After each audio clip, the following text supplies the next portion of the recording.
¿Qué tal? Buenas tardes, bienvenidos al Market Overview. Hoy es jueves 3 de noviembre y tuvimos nerviosismo aún en los mercados.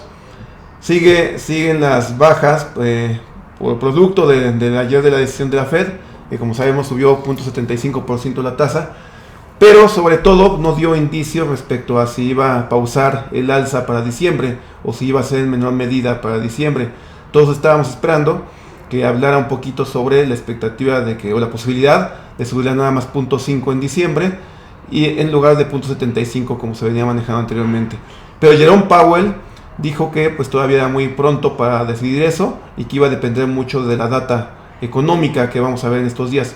Y precisamente el día de mañana tenemos reportes importantes que en cuestión económica que ahorita vamos a comentar. Pero bueno, aquí está Powell y lo que les decía, el escenario alcista para el mercado es que suba 0.75% la tasa.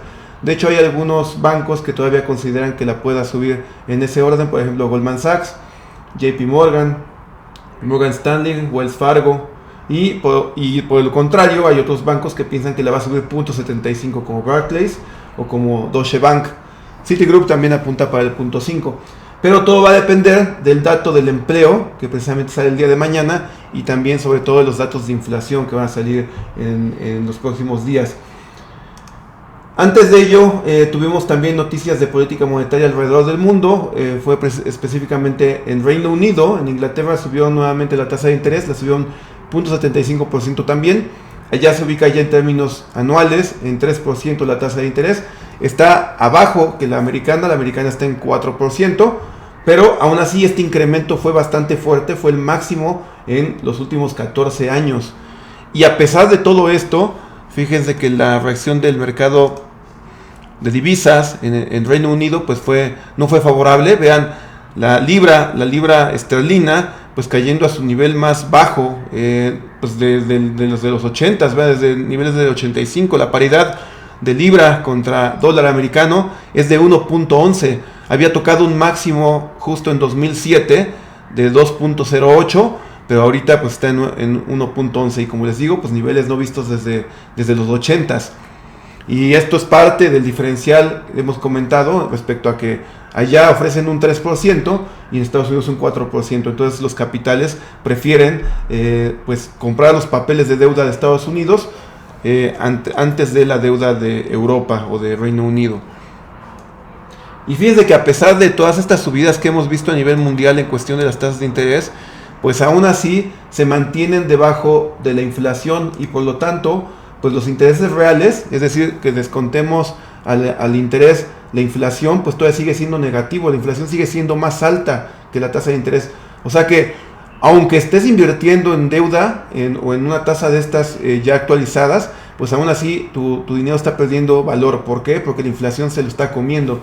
Vean cómo tenemos, pues en esta columna que dice, pues las tasas reales, pues es la diferencia entre la tasa de referencia del banco menos la tasa de inflación, y vean cómo solamente en China lo tienen positivo, en Arabia Saudita, en México hay un pequeño diferencial, bueno, obviamente comparado contra la inflación oficial que es del 8.7, y en Brasil, que pues bueno, son los países que tienen tasas más altas, pero todos los demás países pues en general tienen tasas reales negativas, a pesar de que han venido incrementando la tasa de interés de los bancos centrales.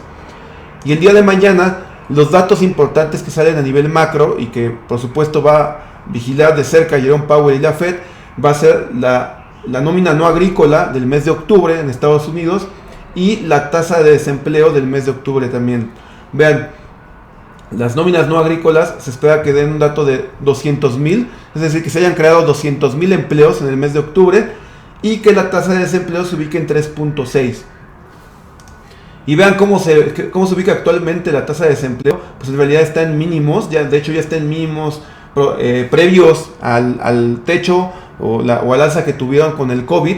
Vean, antes del COVID, antes de que estallara, la tasa de desempleo era de 3.5 y ya cuando estalló esto de la pandemia, pues la tasa de desempleo llegó casi al 15%, el 14.7, y desde entonces, con la reactivación económica en Estados Unidos y a nivel mundial, pues ha venido bajando, se ha venido generando más empleo. Y de la misma forma, con el dato de los empleos creados, vean, es que fue brutal cuando fue lo de la pandemia, porque se perdieron 20 millones de empleos en Estados Unidos. Y posterior a esta caída que tuvieron en mayo del 2020, pues vean cómo la recuperación pues fue primero de 2 millones, casi 3 millones, después casi 5 millones, y ha sido constante a lo largo de pues todo, pues de todos este par de años. Vean, si hacemos un zoom a los últimos 2 años, pues vean, así ha sido la creación de empleo.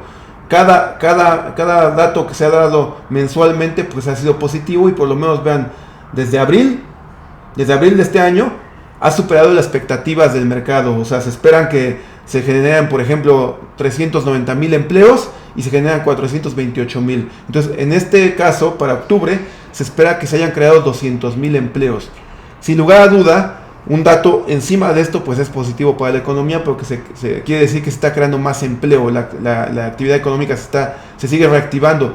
Sin embargo, estamos ahorita en el entorno donde buenas noticias son malas noticias. ¿Por qué? Si sale un dato muy positivo o encima de lo esperado, implicaría que la economía se sigue calentando, y eso sería negativo, porque la Fed tendría más argumentos para decir que como se sigue calentando, entonces la inflación no va a bajar. Entonces ellos serían más agresivos con la tasa de interés. Entonces lo que nos conviene para el escenario alcista del mercado es que el dato de la creación de empleos sea menor a lo esperado. De hecho, la Fed quiere que incremente la tasa de desempleo para efectos de que se reduzca el consumo y, por supuesto, pues baje la inflación. Entonces, el reporte del día de mañana pues va a ser, sin lugar a duda, muy, muy importante. Y bueno, finalmente la parte de cómo se va el mercado, cuál es la situación técnica previo al dato de empleo del día de mañana, que por cierto va a ser 7:30 de la mañana, es muy temprano, 6:30 de hecho con el cambio del horario. Pero vean, esta es la situación del mercado, así es como cerró. Estos niveles que les decía el día de ayer sobre 3,750, pues el día de hoy los rompe, aunque no sirva en mínimos, porque llegó a bajar a 3,700 puntos el índice. Desde ahí rebotó y cerró por niveles de 3,727. Pero aún así, pues vean, pues este es el ajuste que ha tenido en este par de días, producto de la subida en tasas por parte de la Fed. Y sobre todo, más que la subida en tasas, por los comentarios hawkish que hizo Jerome Powell el día de ayer. Pero bueno, vamos a ver mañana qué sale con la data del empleo. Esperemos que salga pues debajo de lo esperado, para que no tenga tantos argumentos Jerome Powell para subir 0.75 la tasa el mes siguiente. Y después de eso vienen las elecciones, viene también la parte de la inflación, y pues bueno, son los datos que está esperando ver también el líder de la Fed para tomar una decisión para diciembre. Muchas gracias por su atención y los veo el día de mañana. Saludos.